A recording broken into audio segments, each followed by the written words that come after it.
And we're back with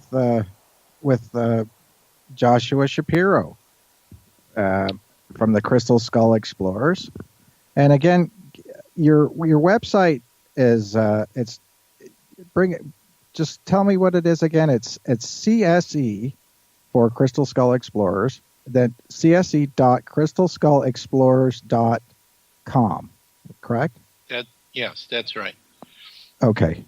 And also, if you'd like to call in the this last hour with Joshua and ask any questions, the number is 206-800 7331. So we just changed that number again. So I'm just getting used to it. It's 206-800-7331. And I did put it in the chat room, and we do have somebody calling in now. So I'm going to add them to the line here. Hello, caller, you there? Hello. Yes, this is Sam. Oh, hi, Sam. How are you doing? Fine. I had a question for Joshua. Okay. Joshua, are you there? I'm here, but I can't hear the other person. You can't hear her. Okay. Oh, dang it. Well, you could tell me her question, I guess. Talk about the crystal skulls relating to Sasquatch. Has he had any information from the skulls about Sasquatch? The crystal skulls relating to Sasquatch is what the question is about, Joe. Josh. So have you had the crystal skulls tell you anything about Sasquatch and interacting with Sasquatch? Well, this is what we used to do when we lived in the Washington area, as an example. There was, I think, I can't remember the name of it. I think she said it was the Green River, but I could be wrong. It was a river that was by Kent area, I believe, because we found it when we lived there.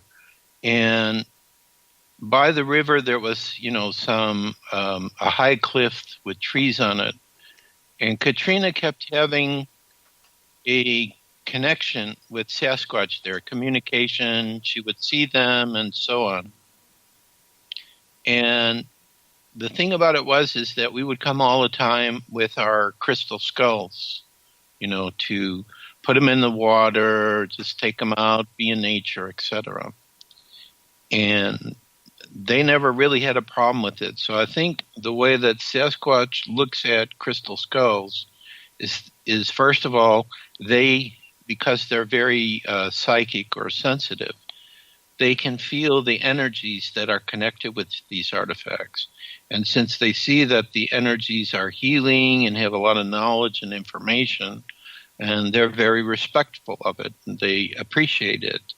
And I think also in another case, I remember in our first book, Mystery of the Crystal Skulls Revealed, which was with the co-authors Bowen and Nasarino that I did. That was the first Crystal Skull book. They actually had taken a picture of the Mitchell Hedges crystal skull during some research they did. And they thought that in one of the pictures that they took where the skull starts showing up holographic images inside of it, that they actually saw a Sasquatch.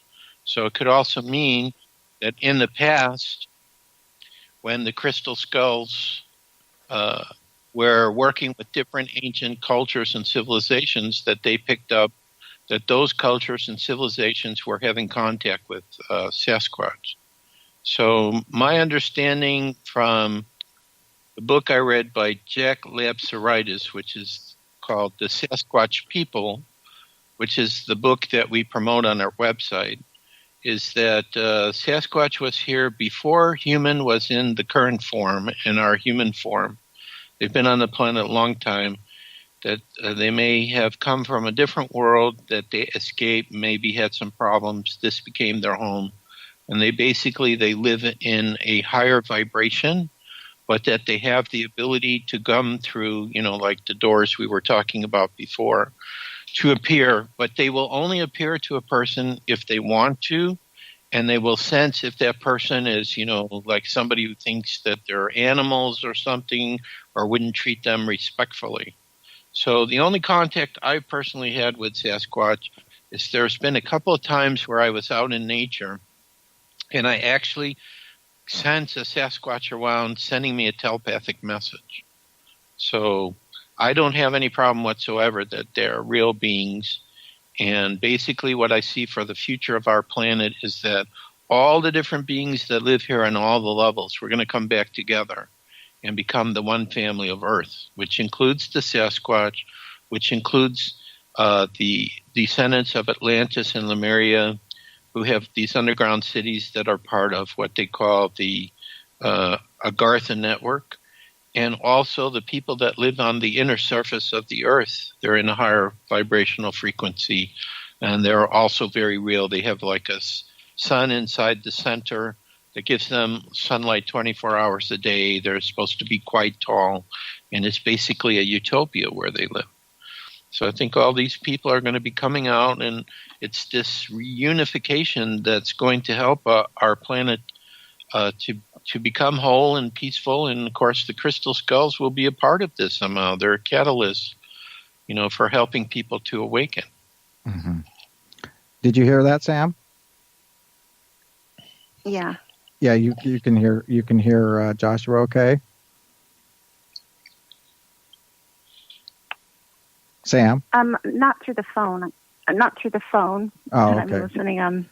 Okay. All right. So you're on a little bit of a delay there.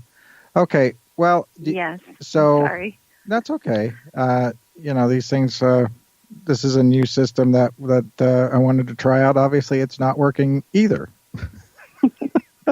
But anyway, so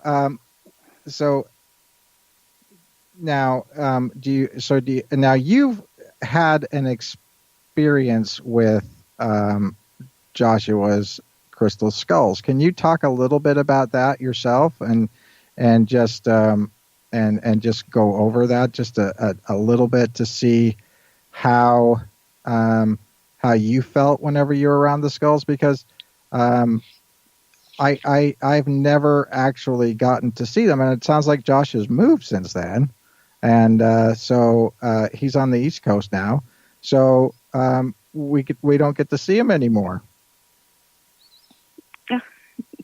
Yeah, I met him shortly after I had surgery. I was in a lot of pain, and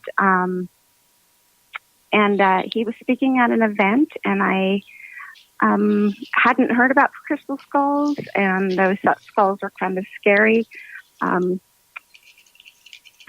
he did a great job explaining everything, and then I went up after and I touched every skull. I have had a psychic, at that time I had a psychic encounter with a Sasquatch. So I held the different skulls, and that was the only psychic one, experience I had had.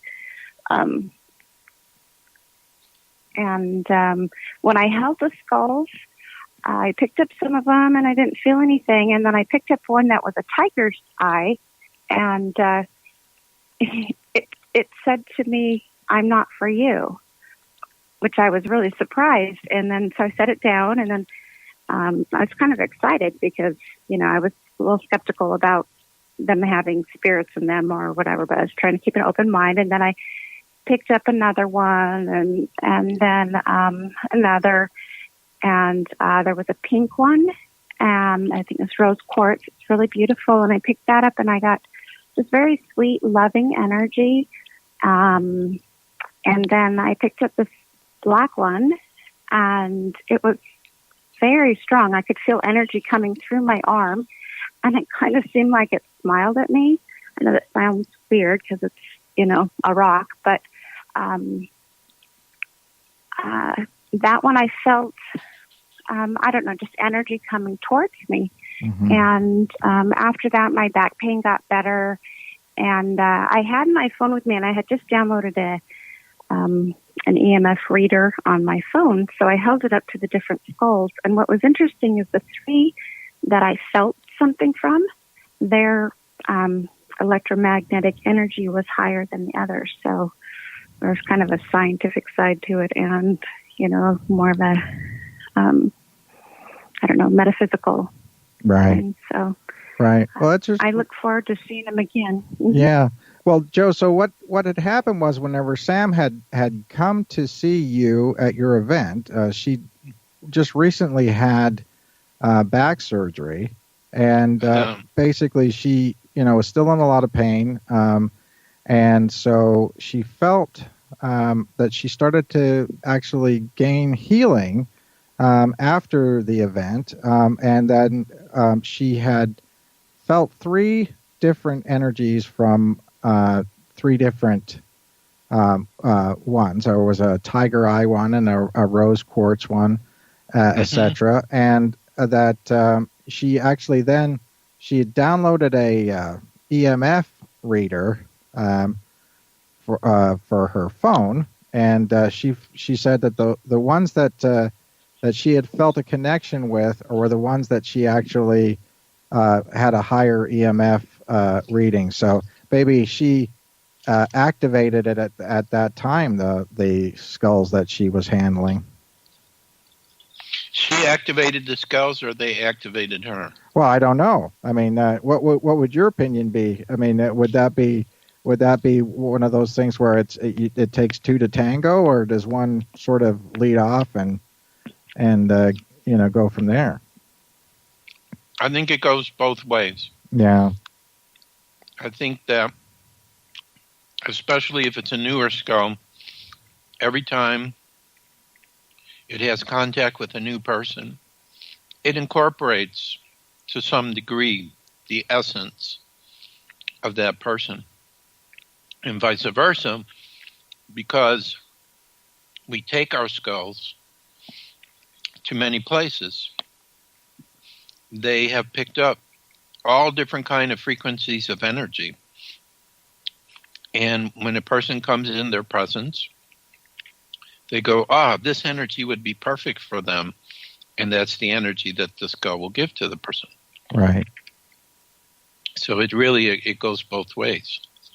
Now, with one of the more very old, or what I call ancient skulls, it may be those skulls are so advanced in their design and the beings that are working with them that it's more of, just each person it meets offering a healing energy or a creative energy to enhance their gifts